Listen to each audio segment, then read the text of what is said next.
IPL 2026 కోసం BCCI కొత్త నిబంధనలను ప్రకటించింది. మ్యాచ్ రోజున ప్రాక్టీస్ బ్యాన్ చేసింది. డ్రెస్ కోడ్ ఆంక్షలు విధించింది. ఫ్యామిలీ మెంబర్స్ కోసం ప్రత్యేక నిబంధనలు అమలులోకి వచ్చాయి. ఈ కొత్త గైడ్లైన్స్ ఉల్లంఘిస్తే భారీ జరిమానాలు తప్పవని బోర్డు హెచ్చరించింది. మార్చి 28 నుంచి ప్రారంభం కానున్న ఐపీఎల్ 2026 సీజన్ కోసం బీసీసీఐ సరికొత్త నిబంధనలను సిద్ధం చేసింది. క్రమశిక్షణ, బ్రాడ్కాస్టింగ్ క్వాలిటీ, ఆటగాళ్ల వృత్తి నైపుణ్యాన్ని పెంచడమే లక్ష్యంగా ఈ కఠినమైన రూల్స్ తీసుకొచ్చారు. కేవలం ప్రాక్టీస్ సెషన్లే కాకుండా డ్రెస్ కోడ్, ఆటగాళ్ల కుటుంబ సభ్యుల ప్రయాణాలపై కూడా ఆంక్షలు విధించారు.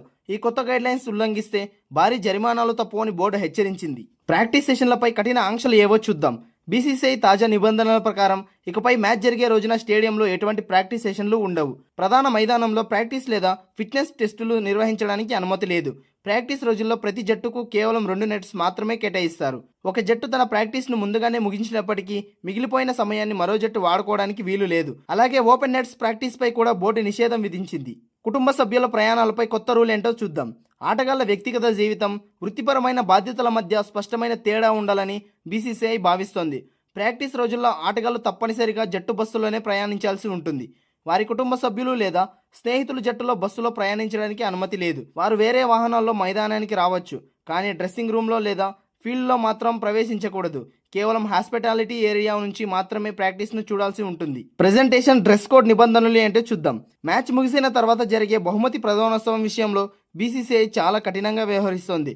ఇకపై ఆటగాళ్లు స్లీవ్లెస్ జెర్సీలు లేదా స్లిప్పర్స్ వేసుకుని ప్రెజెంటేషన్కు రాకూడదు. ఈ నిబంధనను మొదటిసారి ఆక్రమిస్తే హెచ్చరిక జారీ చేస్తారు. రెండోసారి కూడా రిపీట్ చేస్తే భారీ నగదు జరిమానా విధిస్తారు. అలాగే జెర్సీ నెంబర్లు మార్చుకోవాలంటే 24 గంటల ముందే బీసీసీఐకి సమాచారం ఇవ్వడం తప్పనిసరి. Orange cap, purple cap rule ఏంటో ఇప్పుడు చూద్దాం. ప్రస్తుతం ఆరెంజ్ క్యాప్ అత్యధిక పరుగులు కొట్టిన వారికి ఇస్తారు. అలాగే పర్పుల్ క్యాప్ అత్యధిక వికెట్లు తీసిన వారికి ఇస్తారు.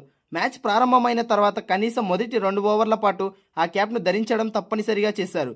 బ్రాడ్కాస్టర్లు వారిని కెమెరాలో బంధించేలా చూడడం కోసమే ఈ నిబంధనలు తెచ్చారు. వీటితో పాటు మైదానంలో ఎల్ఈడి అడ్వర్టైజ్మెంట్ బోర్డులపై బంతులు కొట్టకుండా జాగ్రత్త పడాలని, వాటి ముందు కూర్చోకూడదని ఆదేశాలు విధించారు. ఈ ఐపీఎల్ 2026 కొత్త రూల్స్ మీకు ఎలా అనిపించిందో కింద ఖచ్చితంగా కామెంట్ చేయండి. ఇంకా ఎలాంటి రూల్స్ పెడితే బాగుంటుందో కూడా ఖచ్చితంగా కామెంట్ చేయండి.